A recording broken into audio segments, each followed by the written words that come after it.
Take one of the most driver-orientated mid-sized premium sports saloons you can buy, Alfa Romeo's Giulia, then give it a Ferrari-derived 510 brake horsepower 2.9 litre twin-turbo V6. Add in a special torque differential to get all that power down through the rear wheels, and assign a Ferrari engineer to finesse this creation. The result is this Giulia Quadrifoglio, and it's rather unique. This Giulia Quadrifoglio model is a four-door Ferrari in all but name. Under the bonnet lies a 2.9 litre petrol V6 bi-turbo that's essentially a cut-down version of the 4 litre V8 used in Maranello's 488 GTB.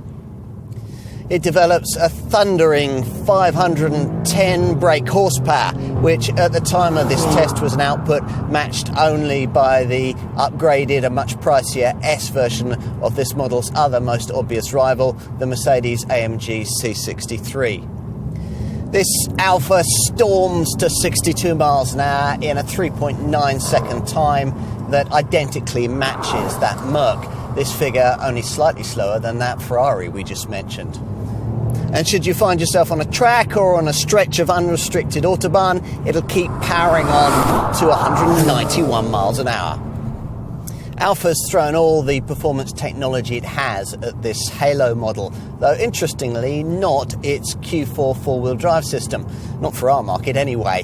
In lieu of that, active torque vectoring helps to get the power down through the bends. Active suspension varies the damping, and Alfa chassis domain control connects the different systems to deliver the best setup as this car is being driven. There's also an Alfa active aero system that alters the angle of the front splitter to help this model scythe through the air more cleanly. Plus, the DNA drive mode system gets an extra race setting for tyre smoking starts. Other markets get a manual gearbox option, but an 8-speed paddle shift auto transmission is mandatory for the UK.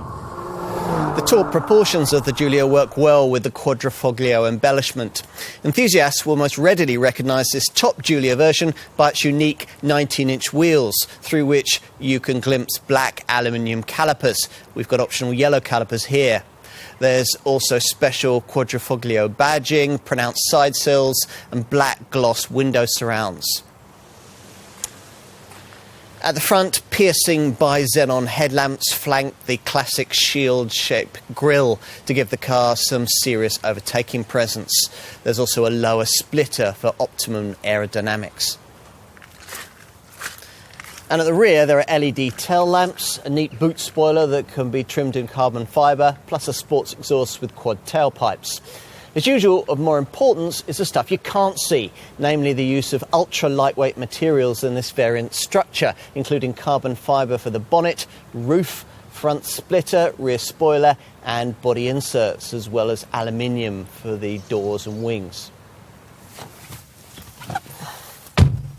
Inside, the cabin is set apart with sports seats upholstered in a leather and Alcantara combination. You'd ideally want these carbon fibre trimmed race-style bucket chairs that make you feel like you're in a DTM racer.